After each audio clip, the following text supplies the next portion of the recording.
मित्रों प्रणाम। लोक व्यवहार और विषमताएं के नए एपिसोड में आपका स्वागत है। हमारा आज का विषय है कि क्या हर कोई होता है स्वार्थी। कृपया चैनल को सब्सक्राइब कर लें और बेल आइकॉन को भी प्रेस कर लें। मित्रों, एक बार सोचिए कि क्या आपने कभी बिना कारण के पीछे मुड़कर के देखा है? उत्तर मिलेगा नहीं, क्योंकि ध्यान तो हमेशा मंजिल पर ही रहता है। आपका मन बिना कारण के कुछ नहीं करता, और यदि आपको लगता है कि आपने बिना कारण के कुछ किया है तो इसका अर्थ है कि उसका कारण आपको पता नहीं है। उसका कारण आपके सबकॉन्शियस माइंड में ही कहीं छुपा हुआ होगा। कई बार मनुष्य भटकता रहता है, उसे पता नहीं चलता वह क्यों यूं ही भटक रहा है, परंतु उसका कारण उसके सबकॉन्शियस माइंड में छुपा हुआ होता है। हो सकता है कि कॉन्शियस माइंड को इसका पता ही ना चले। इससे यह बात तो सिद्ध हो जाती है कि हम यदि किसी के साथ हैं तो केवल अपने लिए। यदि आपको किसी की याद आ रही है तो इसका मतलब यह है कि वह कहीं ना कहीं आपकी भावनाओं को सहारा दे रहा है।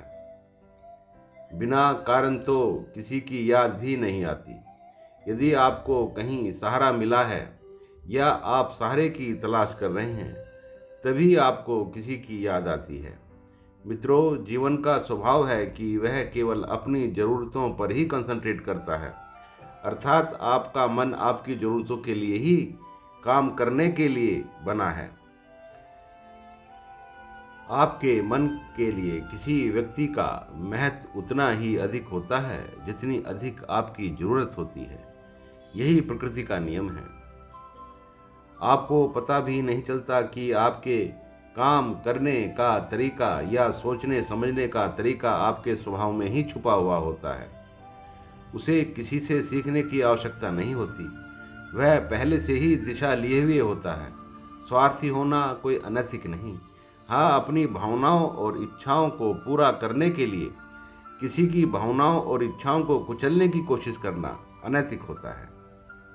मन का कार्य यही होता है कि वह आपकी ज़रूरतों का विश्लेषण करके उन्हें पूरा करने का उपाय करे। यदि किसी व्यक्ति से आपका पास्ट में गहरा संबंध रहा है तो भी धीरे धीरे करके वह संबंध भी कमज़ोर पड़ जाता है। उदाहरण के लिए, जब लड़की अपना जीवन साथी चुनकर अपने माता पिता से विदा ले लेती है तो उनके साथ भी उसका संबंध धीरे धीरे कमज़ोर पड़ जाता है और नए संबंध अपने जीवन साथी के साथ और उसके परिवार वालों के साथ जुड़ जाते हैं। यह जीवन का स्वभाव है कि वह केवल अपनी ज़रूरतों के लिए ही काम करता है, क्योंकि आपका जीवन तो हमेशा आगे की ओर चलता है, पीछे की ओर नहीं।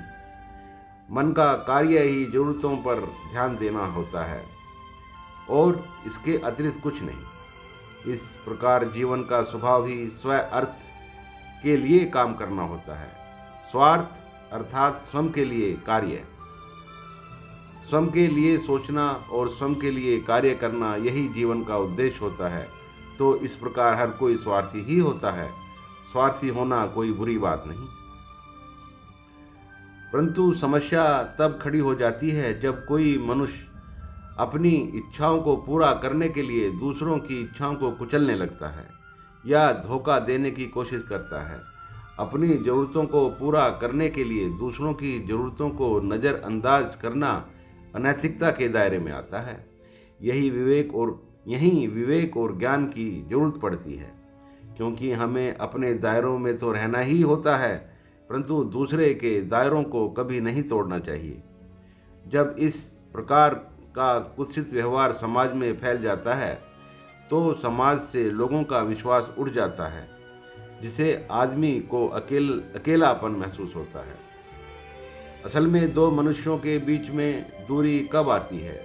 या तो वे दूर चले गए हों या साथ रहते रहते अपनी इच्छाओं को दूसरों की इच्छाओं से अधिक महत्वपूर्ण समझने लगे हों, या दूसरों की इच्छाओं का महत्व उनकी नज़रों में समाप्त हो गया हो। तो ऐसी स्थिति में दोनों के रास्ते अलग अलग हो जाते हैं और दोनों ही एक दूसरे को स्वार्थी कहने लगते हैं। मित्रों, यह तो हम जानते हैं कि हर मनुष्य अपने रास्ते पर ही चलने के लिए आया है, परंतु साथ लेना और साथ देना भी एक महत्वपूर्ण कला है।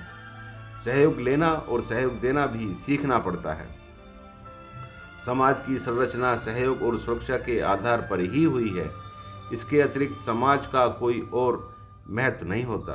दूसरों को ब्लेम करने से पहले हमेशा अपने विषय में अवश्य सोचना चाहिए, क्योंकि त्याग से ही त्याग की उम्मीद की जा सकती है।